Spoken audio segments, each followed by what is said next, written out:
Hello, this is Elise. Here's another transmission from the Council in 2023. So they're talking about our light codes, our DNA, and how they correspond with the fractals in our heart. So they go on to say, the corresponding light codes that are in your DNA correspond with the fractals in your heart. There is a heart coherence energetically that speaks to the earth, your mother Gaia, the outer worlds, or however you choose to perceive that, or dimensions.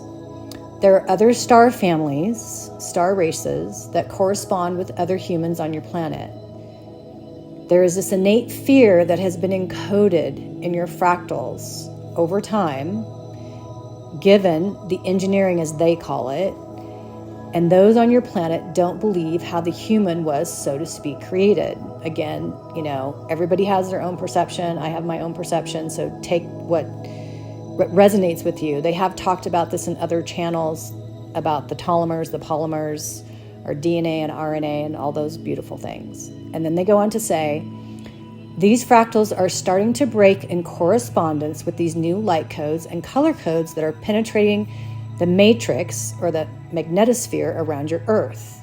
There are other galaxies that are corresponding with yours through these light grids that have information to correspond into a field in order to help create, and what we would say, a unified field of love.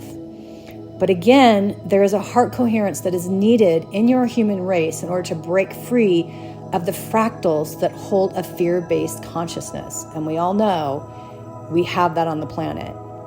They go on to say, your mind is a powerful deterrent between the heart and how you perceive, how you stand energetically and embedded in your Mother Earth, your Mother Gaia. Your Mother Gaia, as you call her, and then there is a coherence from your heart that expands beyond, as some perceive is just around you. This heart coherence expands to your star families, the star seeds on your planet, and your soul families. There becomes a time in consciousness where there will be a coherence that will take shape, so to speak, in order for you to release the fear that you perceive that really isn't there, as this is just a simulation of what is being created based in fear. So really think about that. I'm going to say that again. There will be a coherence that will take shape, so to speak, in order for you to release the fear that you perceive that really isn't there, as this is just a simulation of what is being created based in fear. So if you're in fear, that's all. You're just going to keep creating fear in a slightly different way.